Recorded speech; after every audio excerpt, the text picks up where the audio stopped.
E a gente abre o jornal de hoje mais uma vez em Brasília, falando do Poder Judiciário. O Supremo Tribunal Federal aprovou por unanimidade um projeto de reajuste salarial para juízes e servidores. As informações a partir de agora ao vivo com a Yasmin Costa, direto de Brasília. Yasmin, boa noite. Explica pra gente qual o valor desses reajustes e quem serão os beneficiários. Explico sim, Lívia. Boa noite para você e para todo mundo que acompanha a gente aqui no Jornal Jovem Pan. O valor do reajuste é de 18%. E quem serão os beneficiados? Os próprios ministros lá do Supremo Tribunal Federal e os demais servidores do Poder Judiciário. Esse reajuste foi aprovado hoje de forma unânime e agora cabe ao Congresso Nacional, porque essa proposta foi encaminhada para o Congresso e agora cabe a deputados e senadores analisarem essa proposta e decidir se realmente vai ser concedido esse reajuste de 18% para a categoria. Atualmente, para a gente entender, um juiz do Supremo Tribunal Federal ganha R$ 39.293,32. Se esse reajuste realmente ocorrer, esse salário passa para R$ 46.366. E isso provoca um efeito cascata, viu, Lívia? Porque o salário dos ministros do Supremo serve ali como base, é o teto do funcionalismo público, ou seja, se aumentar, aumenta o teto para todo o funcionalismo público. E a expectativa é que, se esse reajuste realmente for aprovado lá pelo Congresso, ele as parcelas comecem a ser pagas a partir do ano que vem. Serão 4 parcelas, a primeira vai ser paga no mês de abril de 2023 e a última só em 2024, de forma escalonada. E o Supremo Tribunal Federal disse o seguinte, que para conceder esse reajuste ao Executivo, ao Judiciário, melhor dizendo, não será necessário remanejamento de recursos para o Poder Judiciário. O que vai haver mesmo é um remanejamento interno desses recursos que já fazem parte do orçamento do Poder Judiciário. O fato é que isso altera todo o funcionalismo público, isso afeta todo o funcionalismo público, mas a gente precisa esperar o Congresso Nacional decidir se esse reajuste de 18% vai ser válido ou não. Lembro, inclusive, que essa é uma demanda da própria categoria do Judiciário, que afirma, segundo informações no próprio site do Supremo Tribunal Federal, o último reajuste concedido aos ministros do Supremo foi há 4 anos e para os servidores, de uma forma geral, foi há 6 anos. E essa era uma demanda antiga e agora vem hoje com essa decisão lá do Supremo Tribunal Federal por unanimidade que quer conceder o reajuste de 18% para a categoria. E falando ainda em STF, Yasmin, a ministra Rosa Weber foi eleita para ser a nova presidente da Corte. Como foi o primeiro discurso dela depois da eleição?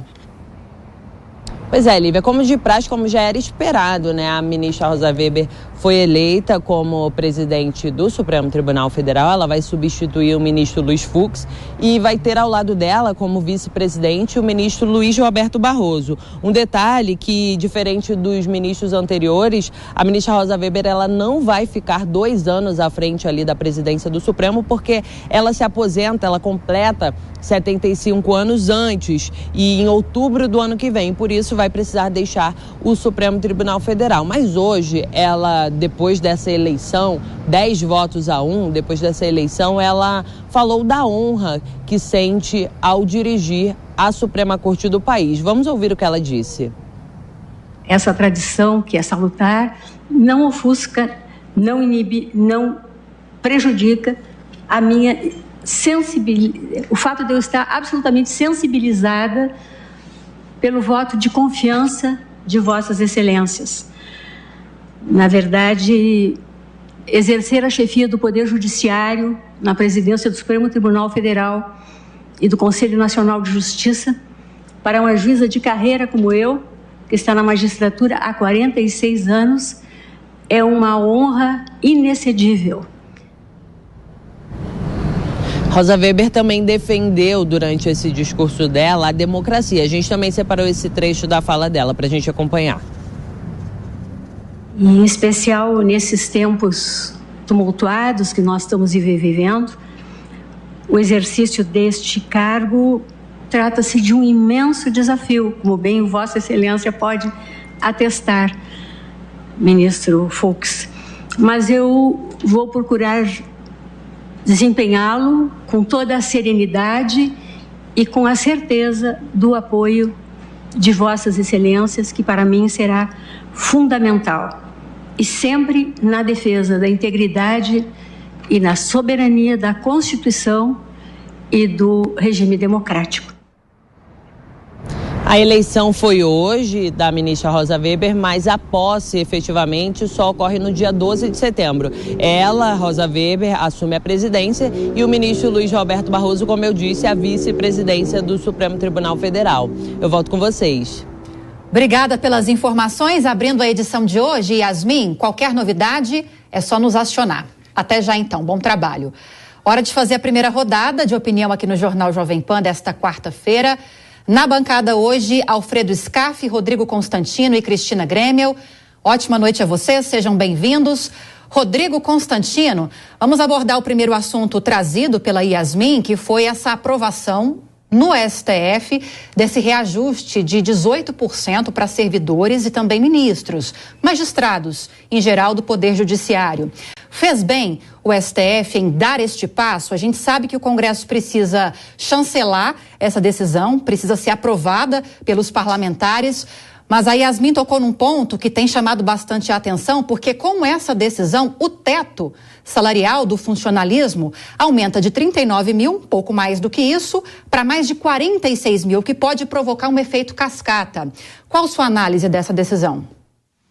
Boa noite, Lívia, boa noite aos colegas e a toda a audiência. Bom, vamos lá, né? É verdade que tem alguns anos aí de congelamento desses salários. Então vai surgir uma demanda natural de todo o funcionalismo público por aumento, ainda mais com a inflação tendo subido bastante por conta dos lockdowns, da pandemia, da guerra da Rússia. Agora, nós temos que olhar para fora da bolha. Quem paga essa conta é o trabalhador que ficou impedido de trabalhar por decisão, inclusive, do próprio Supremo, em nome da ciência. Né? Então me parece às vezes um certo descalabro, até uma falta de sintonia com a população, lembrando que os salários de marajás, quando a gente fala assim no setor público, eles estão muito mais concentrados no Poder Judiciário do que nos outros dois poderes, né? E muita gente compara com a iniciativa privada naquela função de nível parecido, um sujeito que tem uma boa função, um bom cargo no setor público no Poder Judiciário. Quanto ele estaria ganhando na iniciativa privada, numa banca, advocatícia? Bom, a questão não pode ser bem essa, porque ele tem a estabilidade, ele tem um salário alto desde o começo da carreira, então não é bem assim a conta.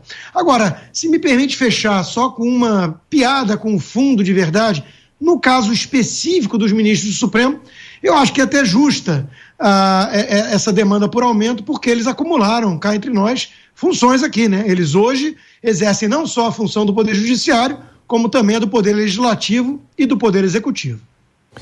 E Alfredo Scaff, como nós mencionamos também, a sessão de hoje foi marcada justamente pela passagem de bastão ali, pela eleição da ministra Rosa Weber, que vai tomar posse logo depois dos atos de 7 de setembro, no dia 12 de setembro. O que achou das primeiras falas da ministra, futura presidente do STF? Boa noite, Scaff. Boa noite, Brown. Boa noite, Constantino, toda a nossa audiência. Eu entendo que a ministra Rosa Weber, como juíza de carreira, conhece o judiciário como ninguém. E como chefe agora do Poder Judiciário, do Conselho Nacional de Justiça, tenho absoluta certeza que ela vai conduzir os trabalhos com muita serenidade, com muita responsabilidade. E aqui vai um pedido de um advogado, também com muita pacificação entre os poderes. Os poderes precisam conversar um pouco mais, né?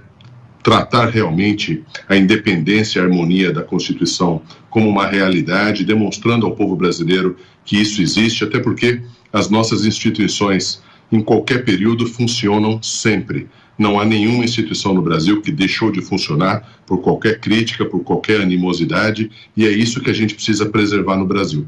A independência das instituições, o funcionamento das instituições e, mais do que isso, a independência e a harmonia entre elas. Eu tenho absoluta certeza que a ministra Rosa Weber tem a serenidade, a responsabilidade e a experiência para justamente levar isso até a sua aposentadoria com muita propriedade.